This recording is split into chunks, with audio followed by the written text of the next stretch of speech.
네, 됐습니다. 제가 기도하겠습니다. 하나님 아버지, 감사합니다.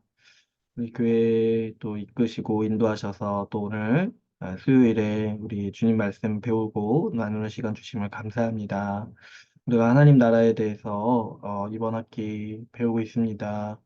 이 말씀과 또 이 시간 통해서 하나님 나라를 잘 이야기해 주시고 또 이미 예수 그리스도로 말미암아서 임한 하나님 나라가 어떤 모습인지 우리가 잘 알아서 우리가 교회 생활하고 신앙 생활하고 또 살아가는 모든 삶 가운데 하나님 나라 백성으로서 힘있게 살아갈 수 있도록 힘과 지혜와 능력을 또 더하여 주시옵소서. 이 시간 우리가 말씀 같이 나눌 때 또 말씀을 통해 힘을 얻게 하시고 위로도 얻게 하여 주시옵소서. 이 시간을 감사합니다, 주님. 예수 그리스도의 이름으로 기도하였습니다. 아멘. 네, 오늘 우리 35페이지 할 차례입니다. 어, 우리가 지난주 한 주신 거죠? 왜 이렇게 오랜만에 하는 거지? 네, 이제 하나님 나라에 대해서 계속 이제 같이 함께 나누고 있는데요. 특별히 이제 이번 챕터부터 우리 예수 그리스도로 말미암아서 임한 하나님 나라에 대해서 같이 살펴보고 있습니다. 그래서 지난 시간에 우리가 지지난 시간이죠. 지지난 주에 우리가 봤을 때 예수님이 이 땅에 오셔서 말씀하신 주요한 메시지도 어떤 거였냐면은 하나님 나라가 이미 임하였다. 아, 그 구약에서 약속하신 아브라함에게 약속하시고 또 선지자를 통해서 말씀하신 하나님 나라를 이 땅에서 세우시려는 그 하나님의 계획이 예수 그리스도께서 임하심으로 예수 그리스도께서 오심으로 이미 시작되었다. 임하였다. 이게 이제 예수님의 주된 메시지였다고 했어요. 그래서 이제 예수님이 이 땅에 오셔서 하시는 모든 일들이 다 어떤 것들을 얘기하고 있냐면 예수 그리스도로 말미암아서 하나님 나라가 이미 시작되었다. 임하였다. 그래서 그 하나님 나라의 그 면모를 이렇게 보이시고자 어떤 일을 하셨다고 했어요. 병도 고쳐주시고, 또 특별히 이제 귀신을 내쫓으셨죠. 그리고 이제 또 잔치를 많이 여셨어요. 왜 그러냐니까 하나님 나라가 임했다라는 게 뭐냐면 우리가 이제 기뻐하고 누리는 시기가 되었다는 거예요. 그래서 예수님이 하신 그 모든 일들이 예수님이 뭘 몸소 가르치고자 하셨냐면은 하나님 나라가 우리 가운데 이미 시작되었다. 이미 임하였다. 이것을 이제 보여주시고자 했던 거였죠. 그래서 이제 예수님이 그 베푸신 기적들을 생각을 해보시면은 다 그게 그 하나님 나라에 연관이 돼 있는 기적들이라고 했어요. 그래서 이제 병자를 고쳐주시고 또 이 오병이어 같은 거 생각해보면 어때요? 그 하나님 나라가 이미 임하였으니까 이제 굶주리는 사람이 있으면 안 되는 거예요. 그래서 그 기적을 행하신 것도 이 하나님 나라가 이미 임했다라는 것을 사람들로 하여금 믿게 하고 또 그래서 예수 그리스도를 믿어서 그 하나님 나라 백성으로 초청하시기 위한 예수님의 사역이었던 거죠. 그래서 오늘은 이제 어떤 또 내용을 살펴볼 거냐면은 오늘은 이제 그 35페이지에 4번에 어떻게 이제 되어 있냐면 예수 그리스도의 교훈으로 드러난 하나님 나라 이렇게 되어 있어요. 그러니까 예수님이 이 땅에 오셔서 주요하게 우리에게 주신 메시지가 하나님 나라가 이미 임하였다는 거였잖아요. 그래서 이제 그분이 하시는 행동, 그분이 하시는 사역이 하나님 나라가 임했다. 하나님 나라가 회복됐다. 이것과 이제 관련이 있는 거예요. 그러니까 예수님의 그 가르침도 이렇게 우리가 생각을 해보면 예수님이 말씀하시고 가르치시는 거의 모든 내용이 다 뭐냐면 하나님 나라에 대한 가르침이었다는 거예요. 그래서 이제 아, 그 예수님이 이 땅에 오신 것 중에 이 땅에 오셔서 하신 사역 중에 가장 많이 하신 사역이 뭐겠습니까? 가르치시는 사역이셨겠죠. 말씀 가르치시고 전하시고 또 이렇게 설명하시고 이런 것들을 많이 하셨는데 이 가르침의 대부분의 그 가장 큰 주제가 뭐였냐니까 하나님 나라였다는 거예요. 그래서 거기에 대해서 이제 우리가 볼 수 있는 게 아주 이제 집약적으로 볼 수 있는 게 뭐냐면 이 산상수훈 말씀이에요. 산상수훈. 그 마태복음 이제 5장에서 5장부터 이제 8장인가요? 9장인가요? 하여튼 마태복음 이제 5장부터 나오는 예수님의 이제 가르침을 이제 모아놓은 거죠. 그래서 우리가 언제였죠? 재작년 정도에 산상수훈을 우리가 따로 해서 같이 이렇게 나눴었는데 이 산상수훈이 뭐냐니까 이 하나님의 백성이 어떻게 살아야 되는지에 대해서 이 하나님 나라의 윤리를 말씀을 하시는 거예요.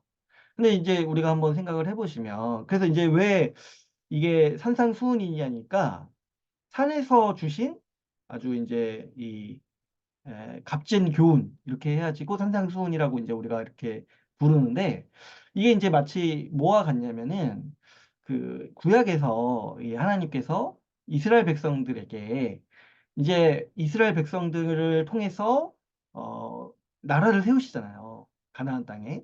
근데 그 가나안 땅에 들어가서 어떻게 살아야 될지 법을 주시는 사건이 있었죠. 그게 뭐예요? 그 모세 때 율법을 주셨잖아요. 근데 그 율법이 어떤 의미가 있다고 했어요. 이제 하나님 나라로서 그 민족을 세우실 텐데 그 나라가 어떤 법 가운데, 어떤 질서와 법, 그리고 윤리 가운데 살아가야 될지 하나님이 계시하신 게 그 율법이라고 했어요. 근데 이 율법을 여러분 그 어디서 받았죠? 율법을? 우리 그 옛날에 그 이제 뭐 성경 보면 나오지만 옛날에 그 십계 같은 거 영화 보면은 하나님이 율법을 어디서 주세요? 산에서 주시잖아요. 그 시내 산에서. 그러니까 지금 이제 신약에서 예수님이 특별히 산에서 하신 교훈을 이렇게 말씀하시는 게 뭘 염두에 두고 하시는 거냐면 구약에서는 이스라엘에게 율법을 주셔서 하나님 나라 백성으로 살아가게 하셨듯이 신약에서 이제 예수님이 이 땅에 오신 목적이 뭐였어요? 하나님 나라를 세우시기 위해 오셨잖아요. 그 하나님 나라에 들어온 하나님의 백성들이 이제 새로운 하나님의 백성, 회복된 하나님 나라의 백성들이 어떻게 살아야 될지 그 법과 윤리를 가르치신 게 이 산상수훈인 거예요. 어. 그러니까 이제 이 산상수훈을 가르치시는 이유와 목적이 뭐냐니까 원인이 뭐예요? 하나님 나라가 이미 임했기 때문에 이 법을 주시는 거야. 윤리를 주시는 거야. 하나님 나라 백성으로서 어떻게 살아야 되는지. 예. 만약에 하나님 나라가 아직 임하지 않았다라면, 천국이 아직 시작되지 않았다라면 예수님은 이 말씀하는 게 의미가 없죠. 그죠? 하나님 나라에서 어떻게 살아야 되는지, 하나님 나라 백성으로서 어떻게 살아야 되는지에 대한 말씀인데 예수님이 이 땅에 오심으로써 하나님 나라가 가까이 왔다. 이미 시작되었다. 그래서 그 나라의 백성들을 지금 모으고 있기 때문에 지금 예수님은 이 산상수훈의 말씀을 통해서 그 하나님 나라 백성이 어떻게 살아야 할지에 대해 가르치시고 계신 거죠. 그래서 우리가 이 산상수훈을 지금 읽고 배우고 있다는 게 무슨 의미냐면은 이제 하나님 나라가 이미 임했구나. 우리가 하나님 나라 백성이고, 이제 그 하나님 나라의 법이 우리 가운데 있구나. 그래서 우리가 어떻게 살아야 될지에 대해서 지금 이 산상수훈을 통해서 예수님이 우리에게 가르쳐 주시는구나. 이렇게 이제 우리가 이해를 할 수가 있는 거죠. 그래서, 아, 이 산상수훈 말씀을 이제 오늘 자세히를 보지는 않을 텐데, 이 산상수훈의 그 권면이라든지 윤리는요, 아, 하나님 나라가 이미 시작되었다라는 것을 이해하지 못하면은 전부 다 이해가 안 되는 말씀이에요. 왜 그러냐면 여기 나와 있는 그 산상수훈에 나와 있는 모든 권면들이 어때요? 굉장히 인간이 제정신이라고 좀 그렇죠. 이 성령을 받지 않은 사람이라면 지킬 수가 없는 얘기들을 하고 있어요. 예수님은. 그러니까 이 여기 나와 있는 권면들 이렇게 살아라 이것을 해라 이것을 하지 말라 이런 권면들은 다 어떤 거를 전제로 하고 계시냐면은 성령 받은 하나님 나라의 백성이 이걸 듣는다라는 걸 전제로 하시는 거예요.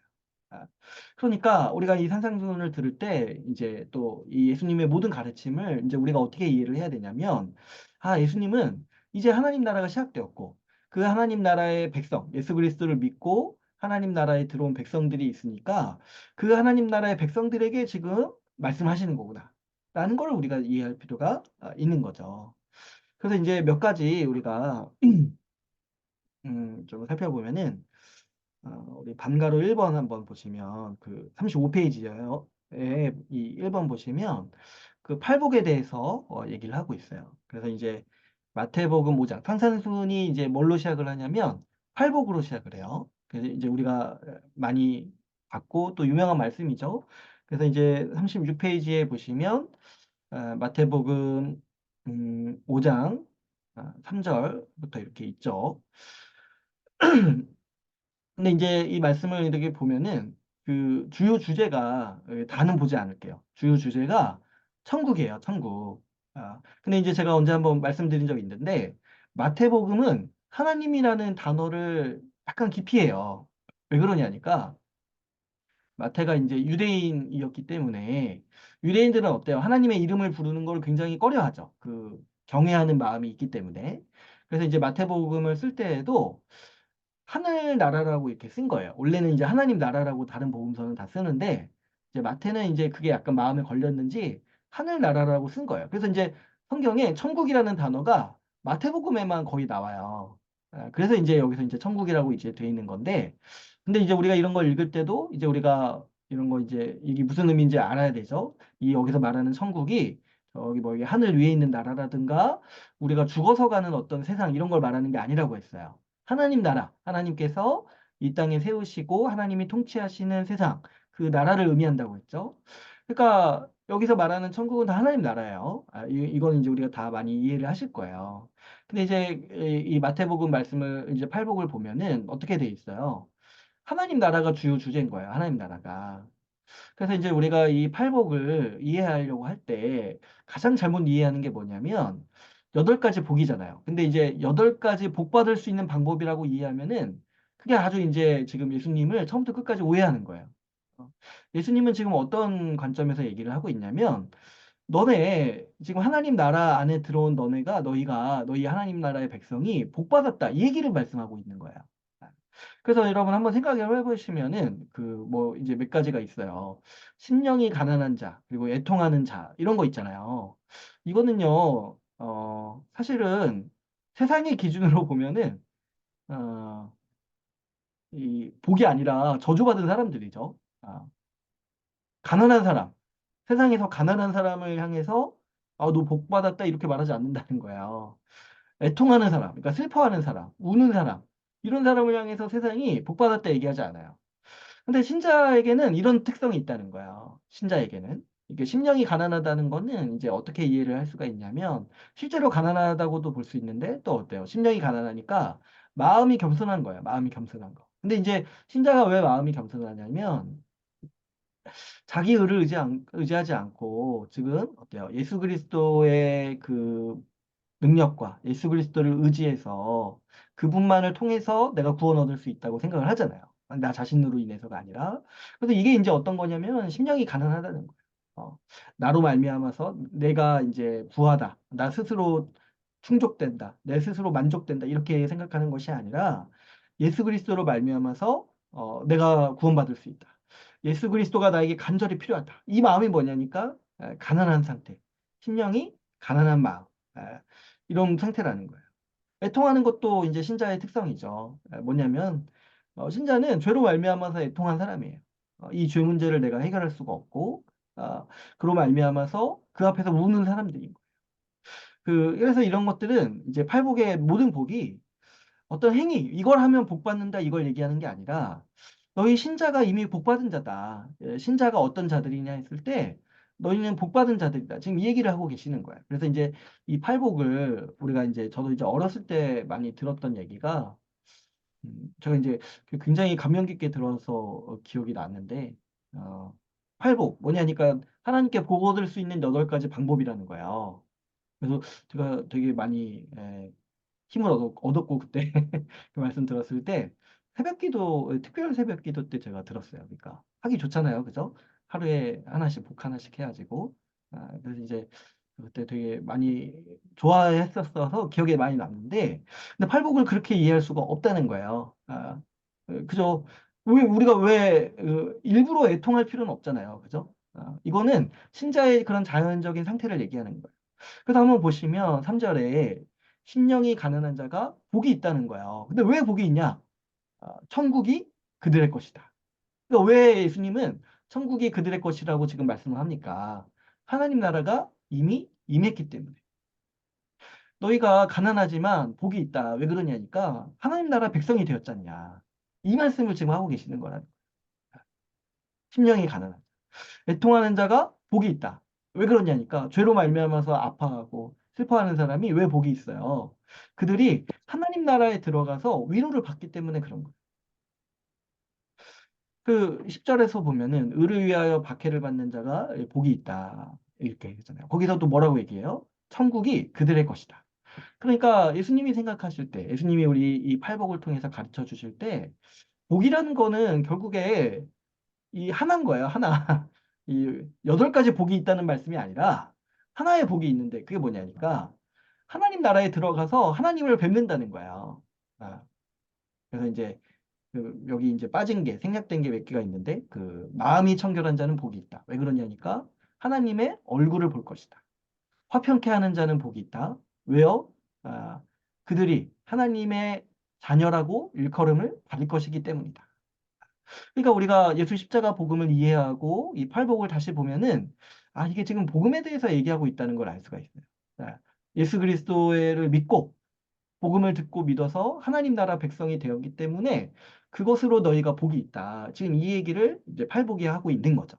근데 이 팔복이 지금 어디에 있다고 했어요?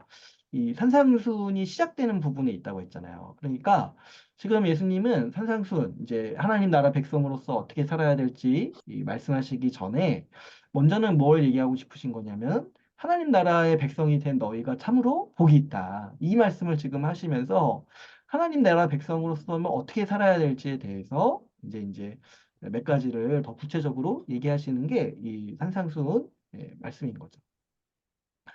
그래서 약간 이제 좀 정리를 하자면 이 팔복은 신자의 성격, 신자의 성품, 신자가 가지고 있는 특성을 8가지 특성을 얘기하는 거다. 아, 그리고 그 신자가 누리는 복이 결국에 뭐냐니까 하나님 나라의 백성이 되었다는 거야. 하나님 나라를 소유하고 하나님 나라에 들어갔고 그리고 그 하나님 나라에서 하나님의 통치를 받으며 하나님의 얼굴을 보고 교제하는 하나님의 자녀로서 살아가는 그 모든 이 신자가 누리는 이 복이 다 뭐냐니까 하나님 나라의 복이라는 거야. 그래서 이 하나님 나라는 또 어떤 차원이 있어요. 우리의 복의 아주 결정체인 거예요. 신자가 어떤 복을 받아 누리냐 했을 때 결국엔 뭐예요? 내가 하나님 나라를 누린다는 거죠. 하나님 나라를 소유하고 하나님 나라를 맛보고 하나님 나라를 누리는 그런 이제 복이 이제 우리 신자가 누리는 복인 거죠. 그래서 이 예수님의 이 가르침이 하나님 나라와 아주 밀접한 관계가 있다는 것을 우리가 좀 이해할 필요가 있겠습니다. 그 다음에 우리 이제 36페이지에 2번을 한번 볼게요. 오늘은 39페이지까지 할 생각이었는데 어쨌든 한번 빨리 한번 봅시다. 아, 55분? 이것만 하고 좀 쉴게요. 단가로 2번에 보시면 탁월한 의를 드러내는 삶 이렇게 해서 본격적으로 이 산상수훈의 가르침이 시작이 돼요. 근데 이제 앞에서도 제가 말씀을 드렸지만은 이 산상수훈의 가르침을 이해할 때 어떻게 이해해야 된다고 했어요? 이것이 성령 받은 하나님 나라의 백성에게 하시는 말씀이다. 그러니까 성령 받지 않은 사람, 다시 말해서 예수 그리스도를 주로 여기지 않고 하나님 나라 밖에 있는 사람에게는 여기 나오는 이 권면들이요, 다 너무 어렵게 들리고 불가능한 일로 들려요. 근데 실제로 우리가 봐도 어떤 것들은 이게 가능할까 싶은 것도 있어요. 그러나 그럼에도 불구하고 예수님이 이 말씀을 하시는 이유가 있다고 했어요. 왜 그러냐니까 우리가 어떤 존재라는 거예요. 성령을 받은 완전히 회복된 하나님 나라의 백성이라는 거예요. 그래서 우리에게 성령을 통해서 주시는 주님의 능력이 뭐냐니까 이 가치관과 말씀을 우리가 지킬 수 있는 마음과 능력을 주신다는 거예요. 그렇기 때문에 예수님은 여기서 아주 높은 아주 초월적인 윤리를 우리 가운데 말씀하고 계시는 겁니다. 그래서 여러분 이제 이 얘기만 하고 잠깐 쉴게요. 우리가 주일 예배 때 골로새서 말씀 나누고 있잖아요. 근데 제가 이제 이번에 골로새서 말씀 이제 살펴보면서 가족에 대해서 말씀하신 부분 있죠. 남자 여자에 대해서 말씀하시고 아내와 남편에 대해 말씀하시고 또 자녀와 부모에 대해서 말씀하시고 또 뒤에서 이제 종에 대해서 말씀하시고 상전에 대해서 말씀하시는 부분을 이렇게 살펴봤는데 근데 이거 제가 이렇게 우리가 주일에 같이 나눌 때 어떤 얘기들을 자꾸 이렇게 우리가 같이 나누게 되냐면 이게 지금 교회 밖에 있는 사람들은 이 말씀을 들을 수가 없다고 했어요. 이 말씀을 듣지도 못하고 이해도 못한다고 했어요. 그리고 이 거의 모든 말씀들, 거기 있는 말씀들이 하나님이기 때문에 하실 수 있는 말씀이라고 했죠. 왜 그러냐니까 그 시대도 그렇고 우리 시대도 초월하는 말씀인 거예요. 그 시대도 마찬가지고 우리 시대도 우리가 생각하는 어떤 상식과 같은 윤리, 그리고 어떤 문화 이런 것들을 초월해서 이렇게 말씀을 하시죠. 그러니까 우리에게 뭘 요구하시냐면은 우리가 속한 문화라든가 세상의 질서를 존중하지만 어떤 면에서 어때요? 그들보다 더 초월적인 윤리로 살라라고 말씀을 하시는 거예요. 그래서 이제 지난주랑 지난주에 얘기했죠. 종에게는 종의 역할을 더 열심히 하라고 하시고 상전에게는 어떻게 말씀하셨어요? 상전에게는 아, 종에게 의와 공평을 베풀어. 근데 이 얘기는 그 당시에 아무도 할 수 없는 말이라고 했어요. 근데 왜 하나님이 이렇게 말씀하실 수 있냐면은 하나님 나라의 백성이기 때문에 하나님의 기준에 부합하는 삶을 살 수가 있다는 거죠. 예. 그래서 이 산상수훈에 나오는 말씀들, 권면들도 그와 같은 맥락인 거예요. 하나님의 백성이니까 이제 하나님의 기준에 따라서 살 수 있는 존재가 되었다는 거예요. 그래서 이제 몇 가지 이제 잠깐 쉬고 이제 살펴볼 텐데 이제 살인하지 말라 했을 때 미워하지도 말고 욕하지도 말라. 아, 간음하지 말라고 했을 때 음욕을 품지도 말라. 이렇게 이제 더 말씀을 하시는 거예요. 그러니까 이제 이런 것들을 언뜻 보면은 이걸 어떻게 지키나 이게 뭐 너무 어렵지 않냐 이렇게 생각할 수 있지만 지금 하나님이 이 말씀을 주시는 이유는 뭐냐면 제가 이제 지난주에 한번 말씀을 드렸죠. 에, 지금 새로운 세상이 임했다는 거예요. 새로운 세상, 하나님 나라가 임했다는 거예요. 하나님 나라가 임했으니까 이제 하나님 나라의 법, 하나님 나라의 가치로서 살아갈 수 있는 존재가 우리가 되었고, 그래서 그 세상에서 살아가는 법으로서 이제 이 하나님의 이 기준, 하나님의 법을 우리 가운데 계시하신 게 이제 이 산상수훈 말씀인 거고, 우리 신약에서 이제 얘기하는 대부분의 윤리가 다 이런 차원이 있는 거죠. 그 시대와 문화를 초월하는 윤리를 우리 가운데 말씀하고 있는 겁니다. 그래서 이제 몇 가지 이제 구체적으로 살펴보려고 하는데요. 한 두 개만 한번 볼게요. 간단히 한번 볼게요. 그 두 개만 간단히 보고 잠깐 쉴게요. 이제 거기 보면은 36페이지에 여섯 가지 교훈이 그 17절부터 48페이지까지 있다고 했어요. 그래서 이제 주제가 이렇게 나눠놨는데 살인, 뭐 간음, 이혼, 뭐 맹세, 보복, 사랑 이런 이제 주제가 있는데 이제 그 유명한 말씀들이라서 아마 제가 이것만 얘기해도 이제 몇 가지 이제 생각나시는 게 있을 거예요. 이제 살인에 대한 계명은 뭐였어요? 살인하지 말라라고 이제 이 십계명에 있는데 예수님이 말씀하신 건 뭐예요? 누구든지 에, 마음으로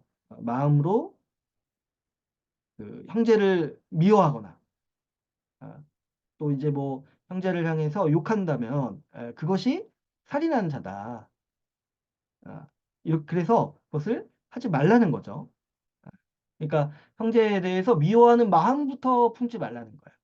그러니까 이 산상수훈의 윤리가 어떤 기준을 가지고 있냐면은 아주 놀라운 기준인데 뭐냐면 우리 마음부터 지키라는 거예요. 마음부터. 그러니까 우리 행위를 떠나서 마음으로부터 그 율법에 순종하라는 거예요. 마음으로. 그러니까 살인하지 말라는 계명이 있을 때 겉으로 내가 살인을 안 할 수가 있잖아요. 겉으로는. 근데 이제 하나님 보시기에 하나님의 기준에선 뭐예요? 마음으로부터 형제를 미워하면 그게 벌써 뭐라는 거야? 하나님의 기준에서는 살인하는 자라는 거예요. 그러니까 이제 하나님이 우리에게 하나님의 백성에게 명하시는 게 뭐예요? 마음으로부터 살인하지 말라는 거예요. 마음으로. 그래서 이게 이제 굉장히 큰 말씀이죠. 그러니까 산상수훈이 이런 원리를 가지고 있어요. 마음으로부터. 간음도 이제 마찬가지죠. 간음도 이제 어, 이 이거는 이제 어 간음이니까 이 결혼한 사람에게 특별히 또 말씀하는 거예요. 그죠? 그 이제 결혼한 사람이 다른 이제 에, 이, 이, 이 뭡니까? 이성을 보고 음욕을 품는 것도 뭐예요? 이미 가늠한 자다. 아, 그러니까 이거는 이미 심리적으로 이혼한 거라는 거야. 왜 이런 말씀을 드릴 수 있냐면 이 뒤에 이제 이혼에 대한 가르침도 나와요. 이혼하지 마라. 아, 근데 이제 제가 예전에 사장수훈했을 때 그 당시 사람들에게 가장 지키기 어렵게 다가온 구절이 뭐였을지 제가 한번 말씀드린 적 있었나? 아니, 기억나세요, 혹시? 이 여섯 가지 주제 있잖아요. 이 중에 그 당시 사람들이 정말 받아들이기 힘들어했던 가르침이 있어요. 뭐였을까요? 아, 기억나실런지 모르겠지만, 이 중에 가장 이제 힘들어해가지고, 이 상상수능 끝났을 때 사람들이 막 가가지고 정말 그렇게 해야 되냐고 물어봤던 주제가 하나가 있어요. 그게 뭐냐면 이혼에 대한 거였어요, 이혼. 예수님이 여기서 이혼하지 말라고 하시니까 이것 때문에 너무 충격을 받은 거예요. 너무 충격을 받아가지고 이 끝나고 가서 이제 뒤에 가서 물어봐요. 정말 이혼하면 안 되겠냐고. 그러니까 이혼이 그 당시 이제 굉장히 쉬웠어요. 쉬웠고 또 이제 저도 잘 이해가 되지 않고 이제 여러분들도 이런 이제 문화가 잘 이제 낯설 수 있는데 세상의 관점에서 보면은 이혼을 쉽게 하는 게 항상 그 문명의 큰 욕망 중에 하나더라고요. 이혼을 깔끔하고 쉽게 하는 거예요, 쉽게. 예. 그래가지고 이제 살다가 안 맞으면은 언제든지 이제 그냥 이혼하고 싶어 하는 게 아주 오래 전부터 사람들이 주로 이제 남성들이 많이 꿈꿔오던 세상의 모습인 거예요. 이때 당시 이제 유대인들도 이렇게 했던 거예요. 그러니까 이제 예수님이 이혼 절대 안 된다. 그래서 마음으로부터 이미 에, 다른 배우자, 다른 배우, 내가 결혼했는데 다른 이성을 보고 음욕을 품는 것부터가 이미 가늠한 것이다. 가늠이 뭐예요? 이 결혼 서약을 어기는 것이다. 이렇게 이제 말씀을 하시니까 이 당시 이제 그 사람들이 힘들어했던 거죠. 그러니까 어쨌든 지금 이제 이것도 뭐예요? 이 마음을 규제하는 법인 거예요. 마음을 어떻게 먹어야 되는지, 마음을 어떤 마음을 품어야 되는지 명령하시는 법인 거예요. 근데 이제 여러분 한번 생각해 보시면 세상에 어떤 법이 마음을 얘기를 하냐는 거예요. 마음. 어? 너 이런 마음을 품어야 돼. 이런 마음은 하나님 앞에 죄야. 이런 누가 이렇게 말을 하냐는 거예요. 이거는 우리가 하나님 나라 백성, 다시 말하면 하나님 나라가 이미 임하였고 우리가 그 나라의 백성이 되었기 때문에 하나님 나라의 기준으로서, 하나님의 기준으로서 우리에게 권면하는 말씀이라는 거예요. 그러니까 우리가 이제 이 윤리를 보면서 이 눈치를 채야 되는 게 뭐냐면, 진짜 하나님 나라가 임했구나. 하나님 나라가 우리 가운데 있구나. 우리가 이 가르침과 이 법 가운데 살고 있다라면 우리는 이미 하나님 나라의 법과 통치 질서 아래 있다라는 거잖아요. 그러니까 하나님 나라가 이미 임했다라는 거를 우리가 아주 이제 실감을 하게 되는 거예요. 이런 이제 초월적인 윤리를 들으면서 완전히 새로운 세상의 모습을 이제 보게 되는 거예요. 이제 마음으로부터 내가 깨끗하게 사는 거구나.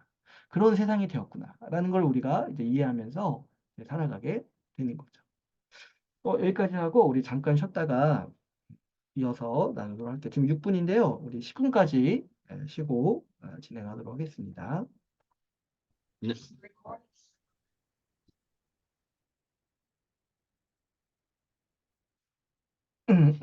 네, 우리가 지금 36페이지까지 했고요. 아, 오늘 이제 39페이지까지 할 건데 뒤에 내용은 이제 많지 않으니까요. 우리 이제 몇 가지만 더 한번 얘기를 해볼게요. 이제 산상수훈에서 우리 이제 이 초월적인 아, 이를 얘기를 한다고 했는데 공통점이 뭐냐면 이제 마음으로부터 하나님의 법을 지키는 거라고 했어요. 그래서 이제 어떤 말씀을 하시냐면은 36페이지 끝에 보면 마태복음 5장 20절이 있죠. 내가 너희에게 이르노니 너희 의가 서기관과 바리새인보다 더 낫지 못하면 결코 천국에 들어가지 못하리라. 이게 무슨 말이냐면 이제 서기관과 바리새인이 그 당시에 아, 이제 율법에 열심히 있던 사람들인데 이 사람들이 율법, 하나님의 법을 이제 지키는 방식이 뭐였냐면은 겉으로는 하고 속으로는 안 하는 거예요. 그리고 또 이제 몇 가지가 있는데 편법을 쓰는 거예요. 편법을. 아, 대표적으로 이제 이혼에 대한 것도 이제 원래 이제 구약도 이혼에 대해서 엄격히 금하고 있는데 이걸 어떻게 조합을 해가지고 이혼이 쉬운 것처럼 만들어 버렸어요. 네, 그래가지고 이혼을 마음대로 하면서 자기들은 율법에 거스르는 게 하나도 없다고 이렇게 생각을 하는 거죠. 근데 이제 이런 게 약간 편법인 거예요, 편법. 편법이 어떤 거예요? 법을 어기는 건데, 엄밀히 말하면 법을 어기는 건데, 에, 겉으로 안 어기는 것처럼 이제 보이게 만드는 거잖아요. 그래가지고 이제 이런 게 이제 우리 인간의 아주 깊은 죄성인 거예요. 뭐냐니까 명령이나 질서가 있으면은 겉으로는 하지만은 속으로는 거부하고 또 어때요? 어떻게든 편법으로 어, 어떻게든 이제 이 처벌을 피해가면서 좀 이렇게 어길 수 있는 여지들을 이제 만들어 내는 거죠. 음. 그래서 이제 이런 것들이 이 예수님이 우리에게 요구하신 의가 어떤 거였냐니까 서기관과 바리새인보다 더 나아야 된다. 그래서 이게 무슨 말이냐면 우리는 마음으로부터 하나님의 법을 순종하는 사람이 되었다는 거야. 마음으로부터. 아, 그러니까 이제 어떤 이제 이 서기관과 바리새인들의 정서가 이제 우리도 그런 정서를 좀 많이 생각할 때가 있는데 어떤 거냐면 그 법이 너무 싫어요. 하나님이 말씀하시는 법을 지키기가 너무 싫어요. 근데 또 뭐예요? 한편으로 하나님은 무서워요. 그러니까 어떻게 하고 싶은 거예요?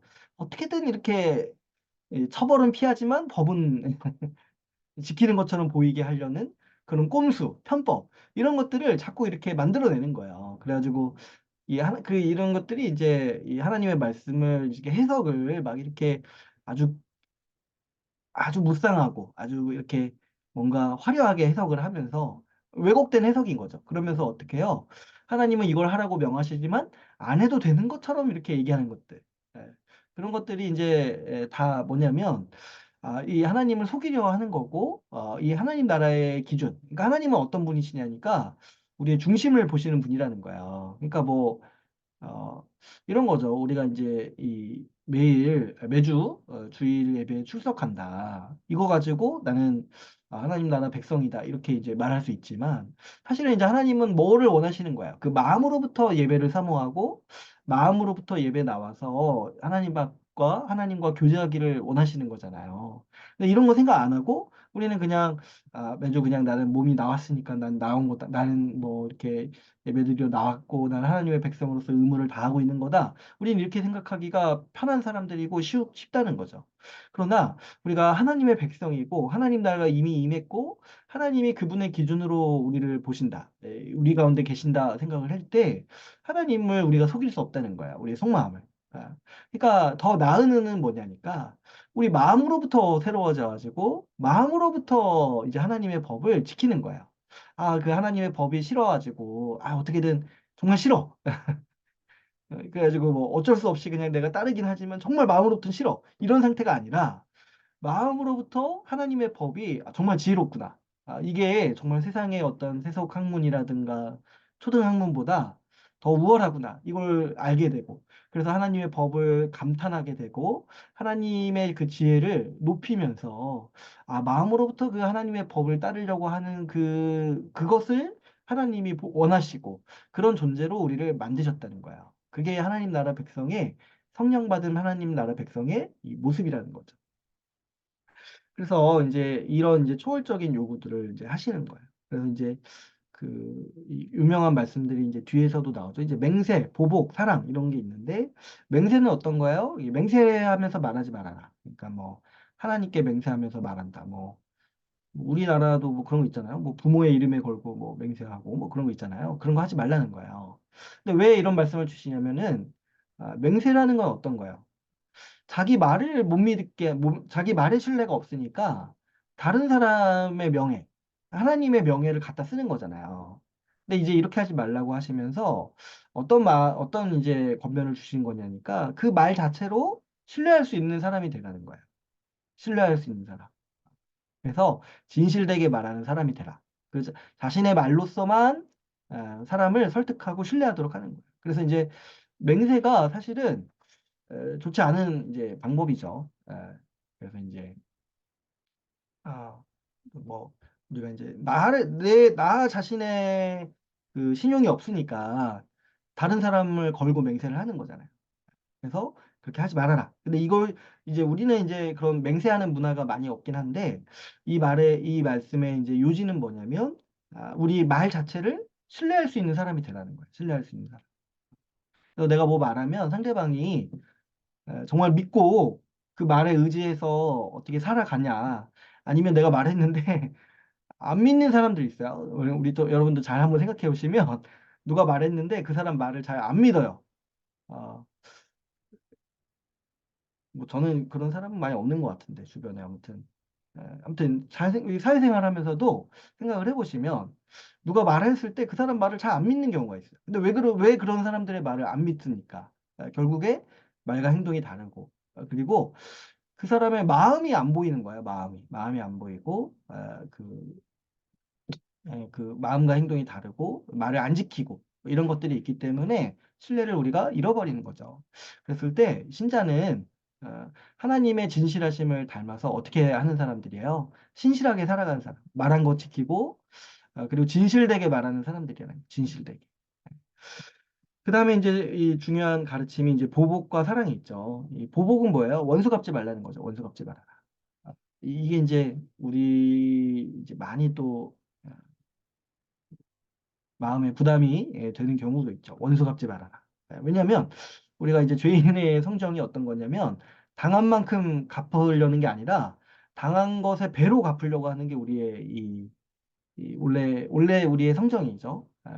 그런데 이제 이 예수 그리스도의 십자가 은혜를 통해서 하나님의 백성이 된 사람은 보복하면 안 된다. 보복하지 마라. 하나님께 심판을 맡겨라. 우리 이제 골로새서 말씀에서도 우리가 나눴죠.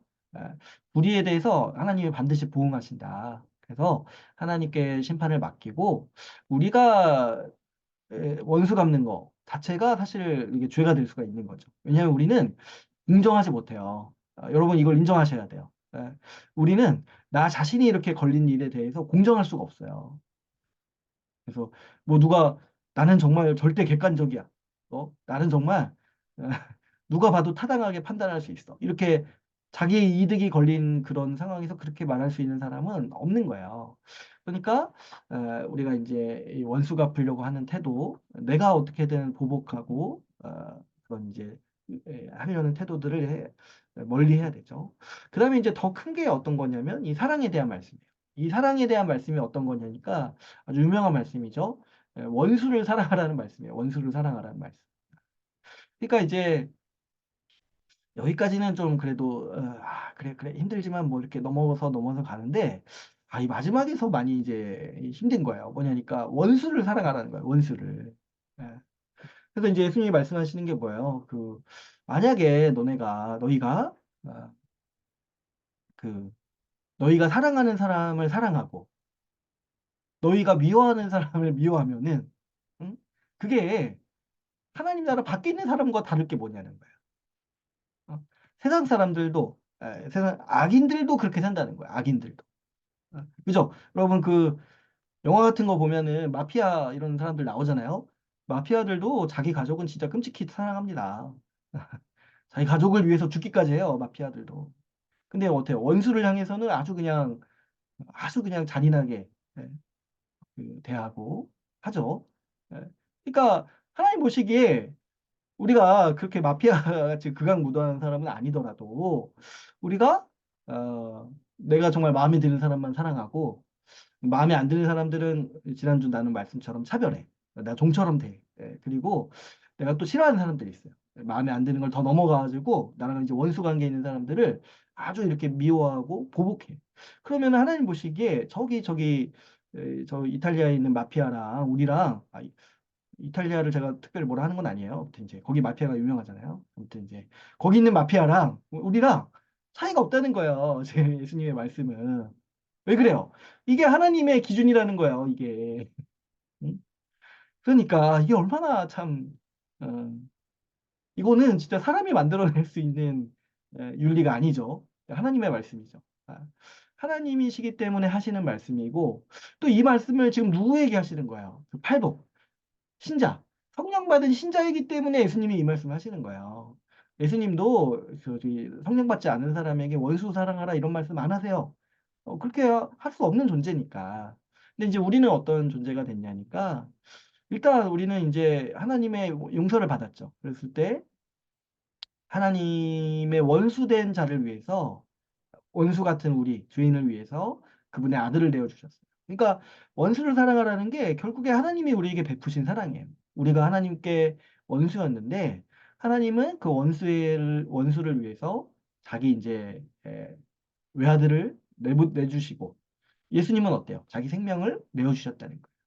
그래서 그 예수 십자가 복음을 믿는 하나님의 백성에게 이제 새로운 세상이 임했으니까 원수도 사랑해라. 이렇게 이제 말씀을 하시는 거죠. 예.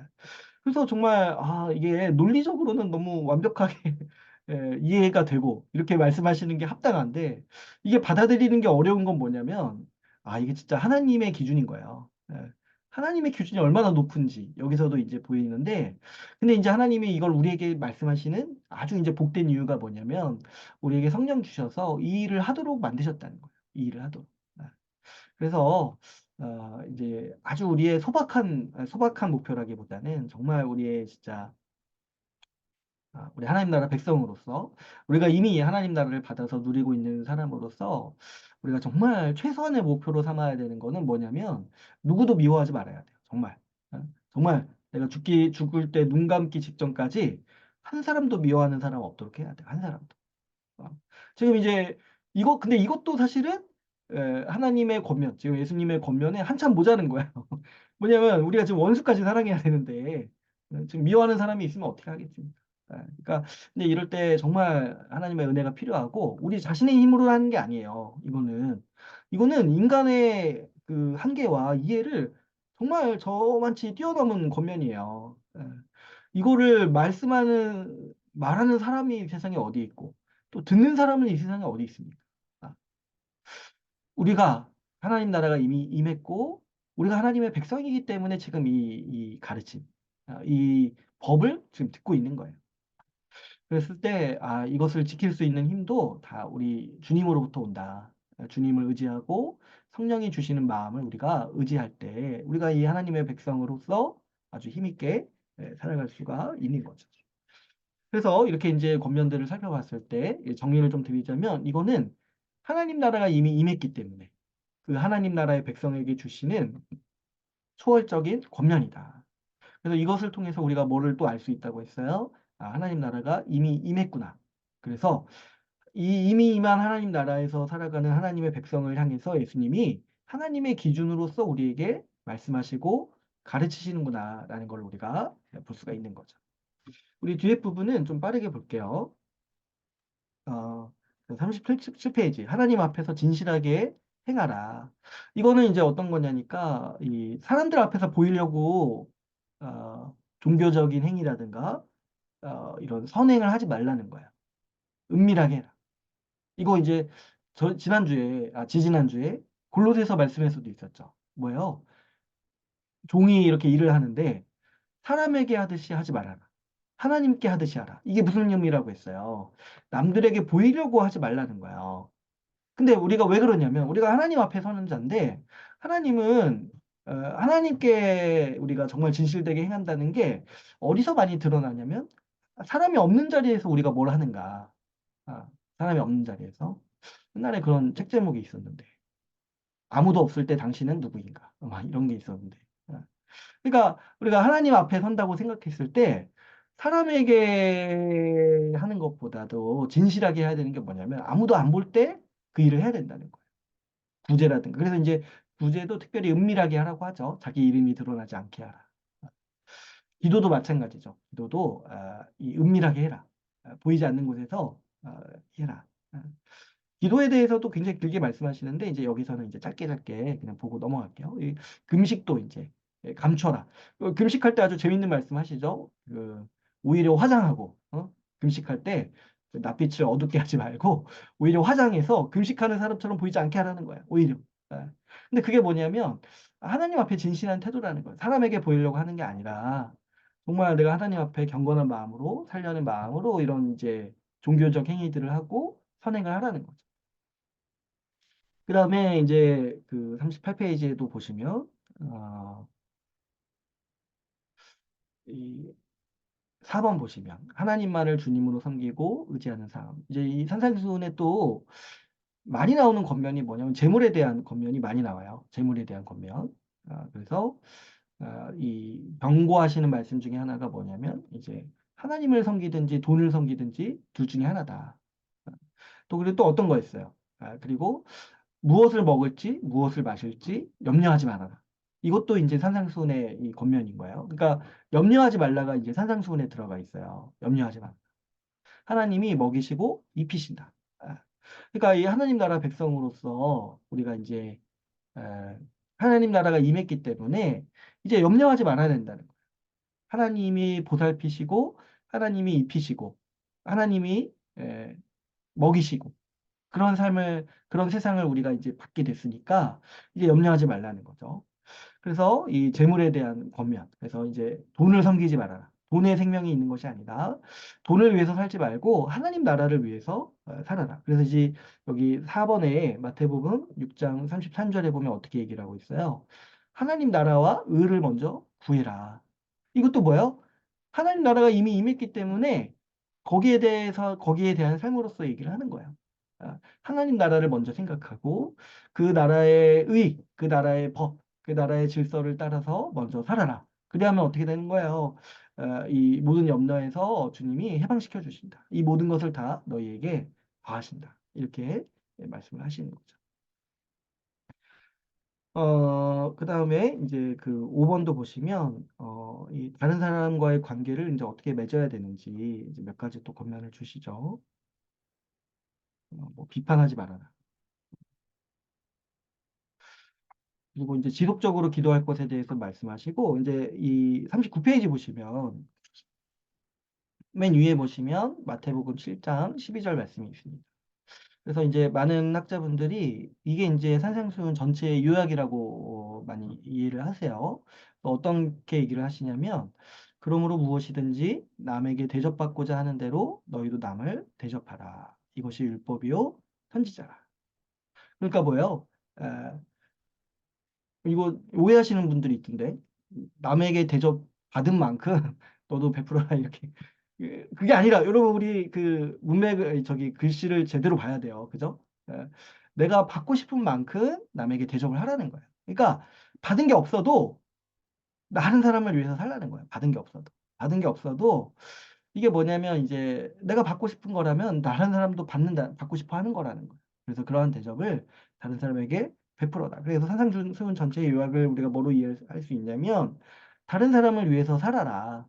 왜? 하나님 나라가 이미 임해 있으니까. 우리가 하나님 나라 백성이 되었기 때문이라는 거예요.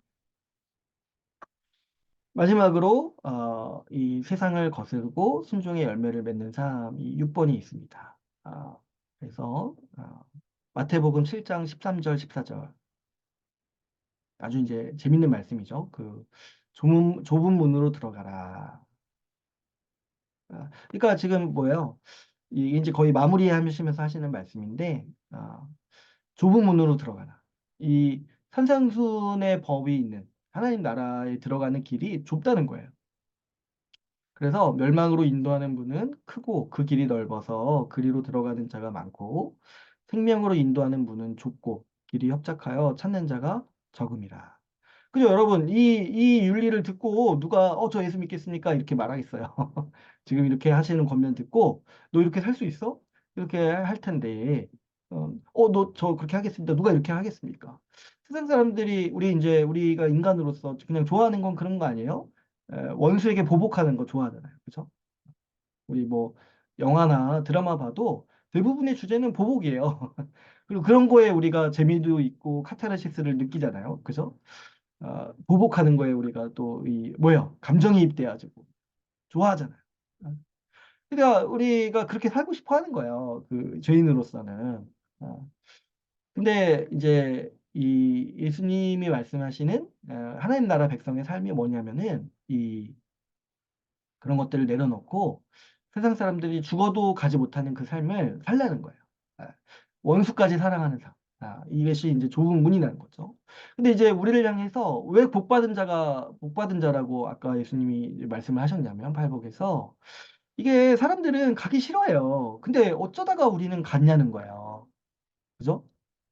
여러분, 우리도 생각해보면 똑같은 사람이죠. 에, 마음으로부터는 은근히 약간 좀 질서 같은 거 어기고 싶어 하고, 편법으로 어떻게든 좀 양심의 가책을 받지 않는 선에서 좀 어기고 싶어 하고.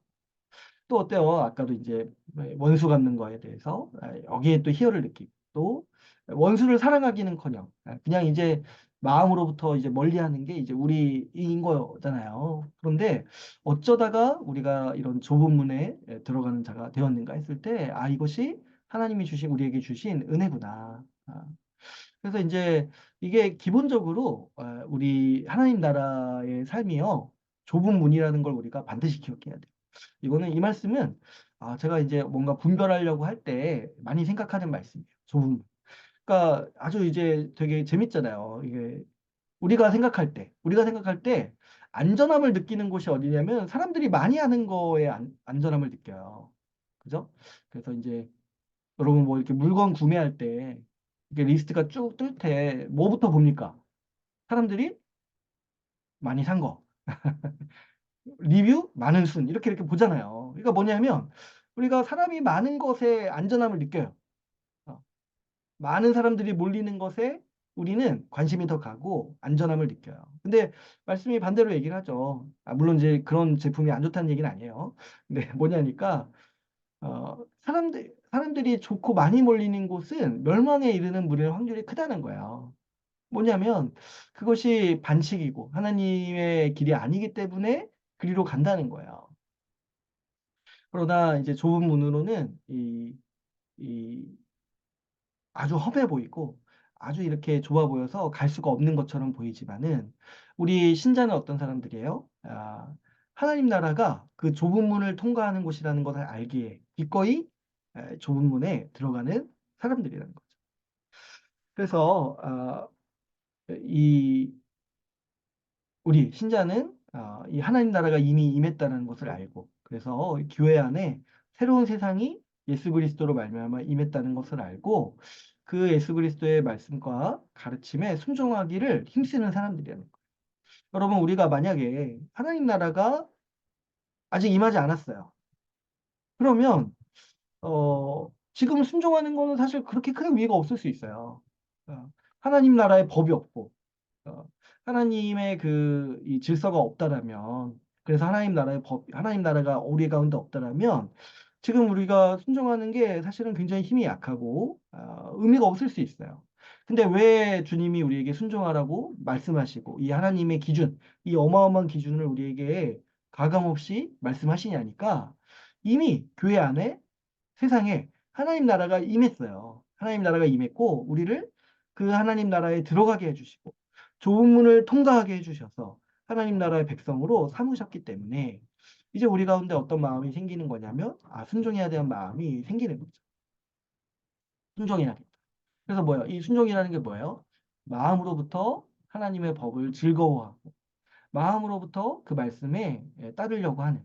그래서 심지어 어떻게까지 아무도 안 보는데, 응? 목사님도 안 보고 상사도 안 보고 다른 사람들도 안 보지만 내가 하나님 앞에 섰다는 걸 알기 때문에 하나님의 법을 지키려고 하는 그 마음까지가 다 뭐냐니까, 우리가 이미 임한 하나님 나라에서 살아가는 모습이라는 거예요. 그래서 여러분 한번 생각해 보시면 예수 그리스도로 말미암아서 하나님 나라가 임했다 했잖아요. 그래서 그 하나님의 통치와 그 하나님의 뜻이 다 계시됐어요. 그리고 그 하나님의 법, 하나님의 뜻에 따라서 살아가는 사람들이 있어요. 그러면 그것을 보면서 우리가 뭘 확신할 수 있어요? 야, 새로운 세상이 임했구나. 하나님 나라가 시작됐구나. 그걸 보면서 우리가 확신하는 거예요. 네. 하나님의 법이 있고 하나님의 법을 따르는 백성이 있잖아요. 그걸 만들어내신 분이 하나님이신 거예요. 그 역사를 이뤄내신 분. 무엇을 통해서? 예수 그리스도로 말미암아서 하나님 나라가 이미 임했기 때문에 이 땅에 지금 이 예수 그리스도의 말씀에 순종하는 하나님의 백성들이 있는 거예요. 그래서 우리가 음, 이 예수님의 그 가르침이 이 하나님 나라가 이미 임했다라는 걸 이해해야지 우리가 받아들일 수 있는 가르침이라는 거를 우리가 오늘 이 시간을 통해서 같이 함께 나눴습니다. 우리 다음 주는요, 이 비유에 대해서 살펴볼 거예요. 이 복음서에 이 예수님의 가르침 중에 비유로 가르치신 내용들이 있어요. 그런데 이 비유가요, 다 뭐에 대한 얘기냐면은 하나님 나라에 대한 얘기예요. 비유가. 그래서 다음 주는 제가 개인적으로 굉장히 재밌게 생각하는 주제예요. 복음서에 나오는 모든 주제가 여러분 하나님 나라를 가르치시기 위해서 예수님이 하신 비유라는 거예요. 그래서 우리 또 다음 주에는 또 기대하는 마음으로 또 한번 또 나누고요. 오늘은 또 여기까지 하고 마무리하도록 하겠습니다. 네, 오늘 여기까지 하고 제가 기도하고 마치겠습니다. 하나님 아버지 감사합니다. 죄인이었던 우리를 부르시고 예수 믿게 하시고 또 성령 주셔서 좁은 문으로 기꺼이 들어가는 인생으로 삼아주심을 감사합니다. 우리에게 하나님 나라의 법을 주시고 마음으로부터 그 법을 기뻐하고 사랑하고 마음으로부터 그 법에 나타난 지혜를 높이는 지성도 주심을 감사합니다. 주님 우리 가운데 이미 임한 하나님 나라를 주시고 우리를 백성으로 삼아 주셨을 때 아버지 우리가 그것을 정말 복으로 생각하고 이 팔복에서 말하는 것과 같이 우리 하나님 나라를 소유하고 누리는 우리가 진정으로 복된 인생임을 자각하고 우리 삶을 기쁘고 또 힘있게 살아갈 수 있는 힘을 더하여 주시옵소서. 한 주간 우리가 또 살아오느라 또 수요일 이 시간에 많이 또 지치고 힘들 텐데 주님 위로도 주시고 힘도 주시고 이 하나님 나라의 복을 누리는 사람으로서 우리가 다시금 힘을 얻고 또 주의 능력으로 살아갈 수 있는 복된 신자들 다 될 수 있도록 인도하여 주시옵소서. 남은 한 주 우리가 주의 은혜와 또 힘 가운데 잘 마무리할 수 있도록 은혜 가운데 힘을 얻을 수 있도록 주님 도와주시옵소서. 이 시간을 감사합니다, 주님. 우리 주 예수 그리스도의 이름으로 기도하였습니다. 아멘. 네, 고생하셨습니다. 음, 주시고 우리 예, 또 감사합니다. 수고하셨습니다. 수고하셨습니다. 감사합니다.